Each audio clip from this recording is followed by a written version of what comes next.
is praying. Transcendental, unprecedented love and affection for Krishna.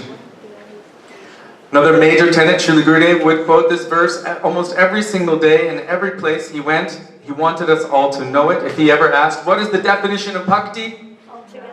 He wouldn't want you to say, well, bhakti means this. No, he would want you to chant this shlok. One time I heard him say that. If I ever ask you, what is the definition of bhakti? You quote this shlok. So whoever knows it can chant it with me. Anya bhilashita shunyam jnana karma jnana kritam anukulyena krishnanushilanam bhaktir uttama. The last two lines tell us what is bhakti. The first two lines tell us what is not bhakti. So what is not bhakti? Any other desire other than the desire for pleasing Krishna.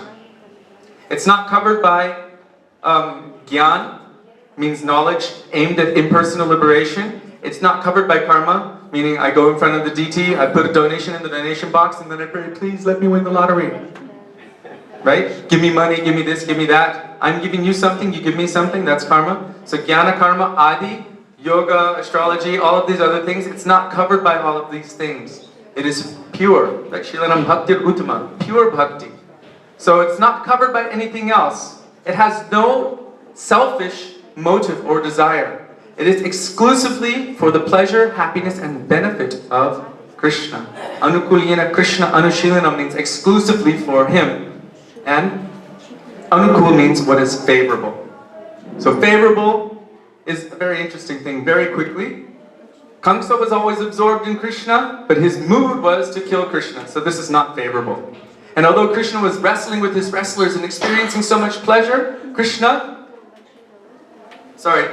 what they did, their mood or intention toward Krishna was not called bhakti, even though he attained pleasure through wrestling with them. And Mother Yashoda, she puts Krishna down, he cries, he's upset, but her mood is how to please Krishna. So bhakti is not dependent on Krishna's mood. Bhakti is dependent on the mood of the person approaching Krishna. So if it is favorable and for Krishna's pleasure, and it is exclusive, this can be called bhakti. So anukulyena Krishna anushilanam bhaktir uttama. This is pure bhakti. And of course, Gaudiya Vaishnavism has a very powerful word in it, Vaishnav, Vaishnavism. Vaishnava is everything for us. Without approaching the Vaishnavas, we can never approach Krishna. Because Krishna is the property of the hearts of the Vaishnavas. Tomara hridaya sada govinda vishram govinda kohina mama Vaishnava paran. Krishna says that I am always residing within the hearts of the Vaishnavas. They are my life and soul. They have the power to give Krishna. They have bound him within their heart. They have the power to give him. So Vaishnavas, they hold the key. Sometimes you think, oh, Krishna is so far away, but actually he's as close as the heart of the nearest pure devotee. That is our hope, that is our goal. And in fact, you can't approach any Shastra or anything because it's non-different from Krishna without first Jaha Bhagavata Para Vaishnavarasthane, without first going to the feet of the Vaishnava, because they reveal Krishna, they manifest Krishna in the heart. Divyagan Hriday Prakashita. They give Krishna. So Vaishnava is the most important thing. Did it go a little dim? It's just getting brighter outside. Another major tenet, very important, is the concept of Sri Guru. Sri Guru Charana Padma Kevala Bhakti Sarma. The only way to attain pure bhakti is by taking shelter at the lotus feet of Sri Guru. Without that, Guru Kripa Bina Nahi Koi Sadhana Bal. You cannot enter into the path of sadhana without accepting Sri Guru, because Sri Guru establishes what our goal is. Rajanath was speaking yesterday that we don't know who we are. It was you, right? We don't know who we are. What is the nature of my relationship with Krishna eternally? I don't know. Sri Guru is that person who is sent by Krishna to give us guidance. This is your goal, now do your sadhana to attain your goal, because they can see the nature of our soul. On our own, we're going, oh, maybe I'll be Krishna's auntie, or maybe I'll be his friend, or maybe this. We can speculate until we're blue in the face, but until Sri Guru establishes our sadhya, our goal, what we do cannot be considered sadhana. Because the definition of sadhana is that it is those activities that we do to attain a particular goal. What is my goal? I don't know. Therefore, we require Sri Guru. So I spoke a bit yesterday about Sri Guru. In fact, many spoke about Guru Tattva yesterday, so I'm going to go on to the next one. Another major tenet of Gaudiya Vaishnavism is Harinam Sankirtan. There's that shlok, if you know it, Harer Nama, Harer Nama, Harer Nama Eva Kevalam, Kalo Nastyeva, Nastyeva, Nastyeva, Gatir Anyata. In this age of Kali, in this age of quarrel and hypocrisy, there is no other way to attain perfection for the soul other than chanting the names of the Lord. Chanting the names of the Lord, chanting the names of the Lord. 3 times and 3 times it is told. No other way, chanting the names of the Lord. Just in case you didn't get it the first and second time, it is drilled in. So this is a very powerful prayer. And the process of Sankirtan is the process for this age of Kali. Chaitanya Mahaprabhu instituted that, engaged everyone in Sankirtan. That is the congregational chanting, glorifying of the names, forms, qualities, and pastimes of the Lord. It doesn't only mean going out into the streets and singing the names of the Lord. It is also speaking His glories. So Hari Katha, Gurudev said, is the most powerful form of Kirtan. So, Sankirtan, Harinam Eva Kevalam, and what particularly what particular mantra is the most powerful mantra? It is the Maha Mantra. If anyone knows it, you can say it with me. Hare Krishna, Krishna Krishna, Hare Hare, Hare Ram, Ram Ram, Hare Hare.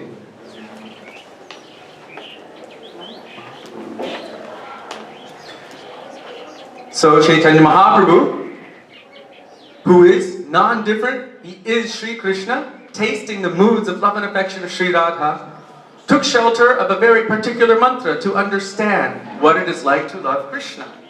And that is the same mantra that we have been given, this Hare Krishna Maha Mantra. That is the mantra for calling out from the soul for transcendental, eternal love and affection in transcendental service. Srila Prabhupada, Bhaktivedanta Swami Maharaj Srila Prabhupada translated Hare Krishna Maha Mantra as meaning, O Radha, O Krishna, please engage me in your service. So this is a very quick synopsis. Of course, Gaudiya Vaishnavism contains all tattva, all siddhanta, all philosophy, but it is a very quick synopsis of Gaudiya Vaishnavism. So from there we can enter into SriGaudiyaGuccha. Jai Dwani. It's there, you can't see it. Oh, That's okay. It's the lamp of the machine itself. Is it on low? Anyway, they can see it says Jai Dwani. Can you see our group parampara really faint? Yeah. They're an uppercut leader. Alright, Jai Dwani. Does everybody know what Jai Dwani is? Whenever we begin any kind of sit down, if we're going to come and we're going to hear from Sri Gurudev and Vaishnavas, if we're going to chant the songs in our songbook, even before we take Mahaprasad, we chant Jai Dwani.